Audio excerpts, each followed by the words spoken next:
Assalamualaikum warahmatullahi wabarakatuh. Ketemu lagi. Kali ini saya akan cerita kemarin tentang Ning Umi Laila. Kemarin 28 Juli 2025 kan ada pengajian akbar dalam rangka Gebyar Muharram. Nah, di situ menghadirkan Ning Umi Laila dari Jawa Timur. Nah, berhubung di Banjarnegara ini kan jarang ya kesempatan ada pengajian yang menghadirkan eh, bisa dibilang itu Ning Umi Laila itu artis ya.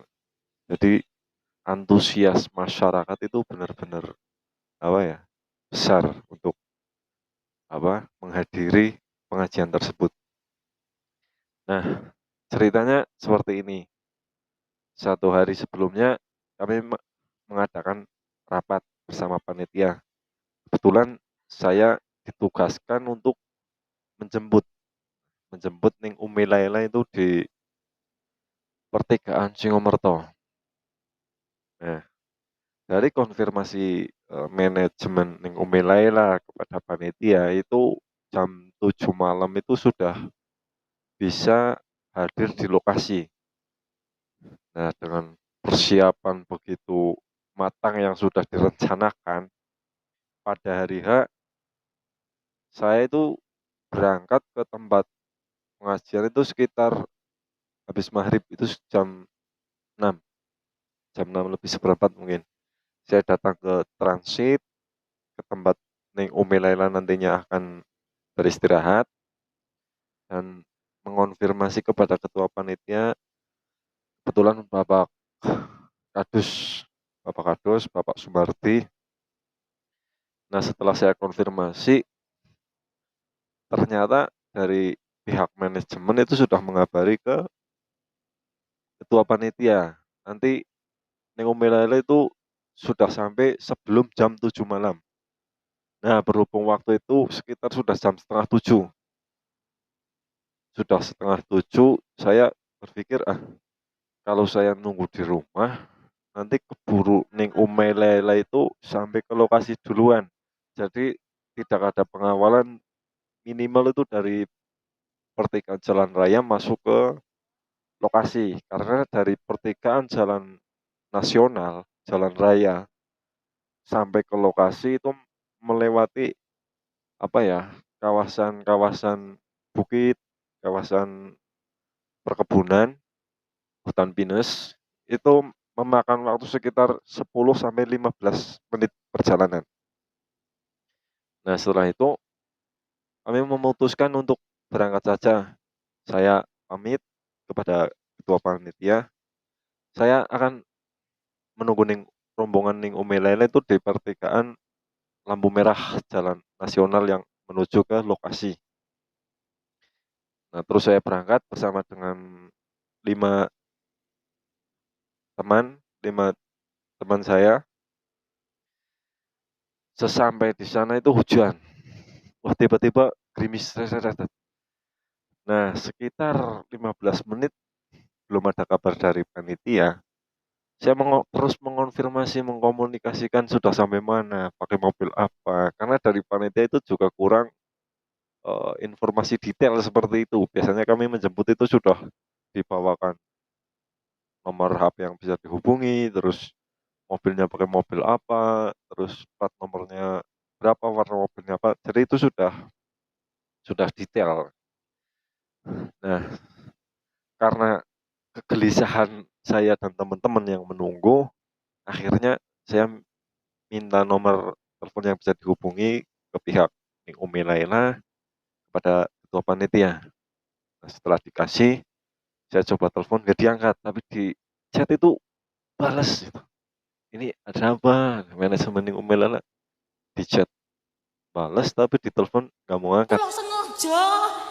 Nah, terus kami berkomunikasi lewat chattingan itu, lewat WA. Nah, pada satu momen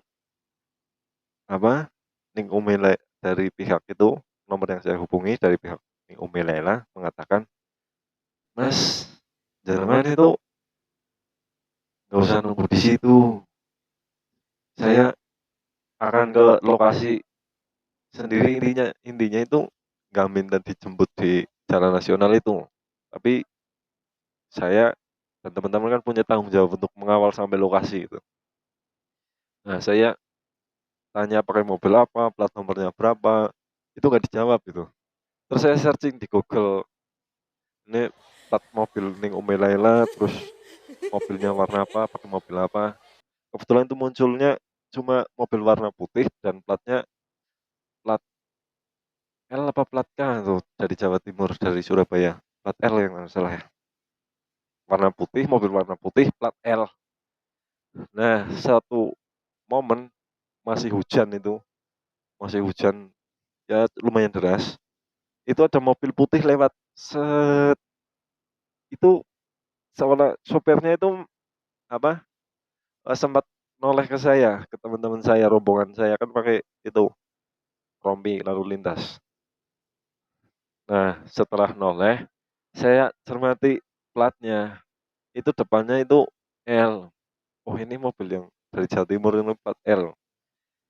Tapi Kak, dari kan ada 5 orang ya, saya dan 4 orang lainnya, 4 teman lainnya.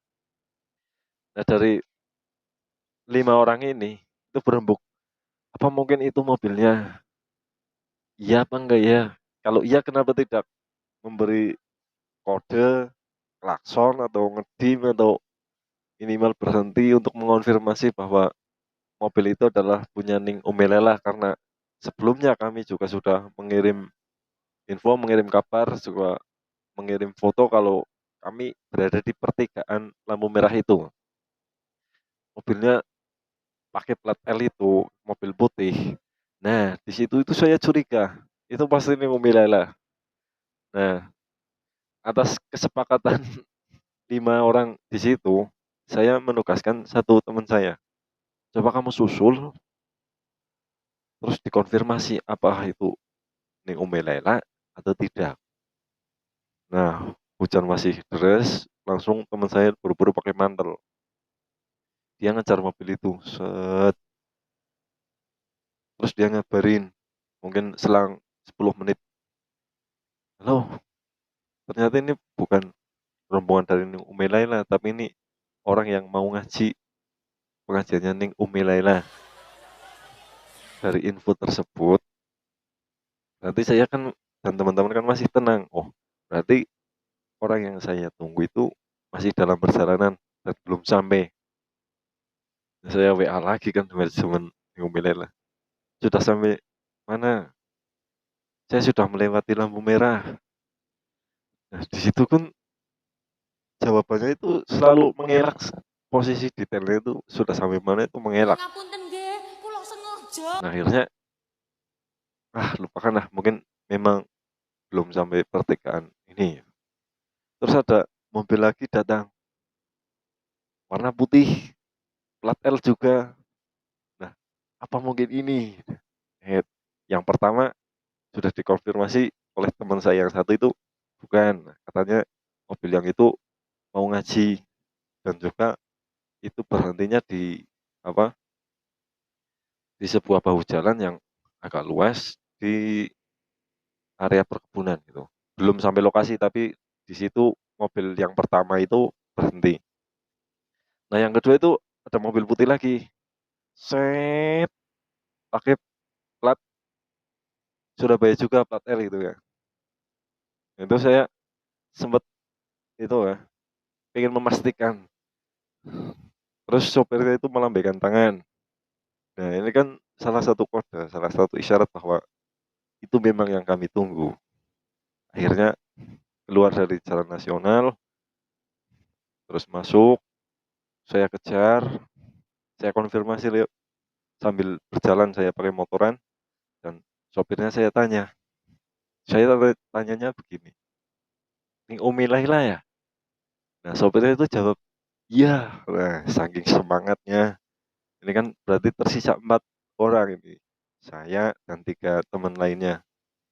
Nah, 2 teman yang lain saya suruh ngawal di belakang mobil, yang satu suruh di depan, dan yang satu saya itu di depan mobilnya Ning Umelela. itu. Sat wit wit wit wit, pakai, mode-mode patwal seperti itulah. Nah, mungkin jarak berapa ya, 1 kilometer sebelum lokasi, itu ada balai desa. Nah, sebelum balai desa itu mobilnya berhenti, set, saya sudah di depan kan, "Loh kok berhenti lama sekali?" Saya tengok ke belakang, saya hampiri lagi, "Kenapa berhenti? Transitnya di atas." Terus dia yang ditanyakan itu, "Bu Lurah sudah ada di lokasi atau masih di dalam, masih di rumah?" Gitu. Saya jadi mikir lagi nih, ini nih Umail Laila, kenapa yang ditanyakan itu Bu Lurah? Gitu. Terus saya cari infoan dari teman-teman yang ada di lokasi. Bu Kades, Bu Lurah itu sudah di lokasi atau masih di transit atau masih di rumah itu? Nah, dikonfirmasi ada di transit. Nah, transitnya bukan transit VIP tempat ning Umay Laila, tapi di transit para kades-kades di balai desa. Jadi transitnya ada di balai desa, apa, Bu Kadesnya itu. Terus sopirnya minta, "Oh ya, saya antarkan saja ke transit yang ada di balai desa." Terus saya antarkan kan, wit wit wit wit wit, terus ramai kan dikerubungin jamaah yang mau pengajian di balai desa. Karena dari lokasi ke balai desa itu lumayan agak jauh, area balai desa, terus lapangan itu untuk parkiran, lokasinya itu agak naik ke atas. Nah, terus sampai situ keluar kan semua yang ada di dalam mobil, ada sopir dan seisi-isinya yang ada di dalam mobil. Ternyata yang keluar itu bukan Nino Milaila gitu. Yang keluar, keluar itu salah satu lurah yang lagi viral ini, lurah Ando ya, lurah Asinan. Salah satu lurah di Banjarnegara yang terkenal. Lurah Pandu siapa? Saya tahu tapi kurang paham. Nah, setelah itu, wah, untuk menghindari rasa malu saya dan teman-teman saya putar balik, saya kembali ke pertigaan bawah, balai desa kan. Saya ajak teman yang tadi jemput, "Ayo sini." Terus saya chatting lagi sama manajemen Milai lah. "Ini jenengan di mana?" Tadi saya kira jenengan, ternyata malah bukan. Ya, beliau jawab, "Jenengan tuh tunggu saja di pertigaan bawah balai desa, di musola itu." "Oh ya, siap." Nah, terus saya perintahkan satu teman saya lagi, saya curiga dengan mobil yang pertama yang saya suruh teman saya untuk mengecek, tapi tidak mengaku bahwa itu nih Umi Laila. Saya suruh cek, suruh nyari mobil putih itu, plat L itu, ternyata benar. Mobil itu yang parkir setelah pertigaan itu sedang parkir di situ, di Guyangan malah. Terus balik lagi, laporan sama saya. "Benar masih ada mobil putih plat L di sana." Nah, terus saya chatting, "Acara sudah mulai sini, ayo kita ke transit dulu." "Oh ya, tunggu saya di pertigaan situ. Acara juga sudah dimulai, saya akan ke transit." Nah, setelah itu kan saya tertawa tertawa senang ya. Akhirnya muncul juga ini yang saya tunggu-tunggu. Akhirnya mobilnya datang, memberi kode ding ding, terus saya kawal naik sampai ke transit VVIP untuk Nikumi Laila. Setelah sampai transit, terus semuanya pada itu bingung.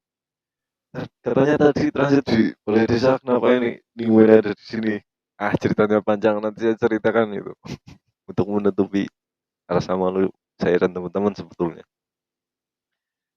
Nah, akhirnya dari kesalahan pengawalan yang saya kira ning Ume Laila, ternyata Kades Pandu, Kades Asinan itu malah mengalihkan jamaah yang tadinya mengerumuni yang ditransit para Kades, dan yang ditransit apa ning Ume Laila itu sendiri malah akhirnya sepi, jadi tidak mengganggu, istirahatnya ning Ume Laila. Cuma 5 menit kalau nggak salah. 5 menit Ning Umelela hanya masuk ke transit, kalau tidak salah itu hanya pergi ke kamar mandi, terus foto-foto dengan yang punya, yang memangku hajat istilahnya dan panitia. Setelah itu naik ke panggung.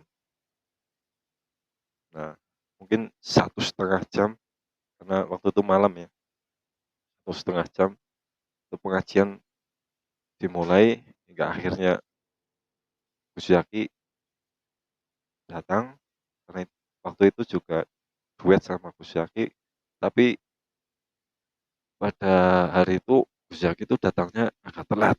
Ada suatu acara dulu di tempat lain, terus sekitar jam 9 mungkin, jam 9 kan Ning Umelela naik panggung, terus 9, 10, setengah 11 mungkin, setengah 11 sudah turun panggung. Nah, setelah turun panggung Ning Umelela, Gus Yaki itu melanjutkan bersama sholawatannya. Ning Umelela langsung kondur, langsung pulang tanpa ke transit dulu. Nah, mungkin itu sedikit cerita ya, cerita salah kawal, cerita di prank manajemen Ning Umelela, cerita apalah, pokoknya campur aduk. Mudah-mudahan menghibur. Sekian cerita dari saya. Mudah-mudahan menghibur. Ketemu lagi di video selanjutnya. Sampai jumpa kembali pada waktu dan gelombang yang sama. Semoga bisa bertemu kembali di lain kesempatan dan di lain waktu. Kalau tutup, wassalamualaikum warahmatullahi wabarakatuh.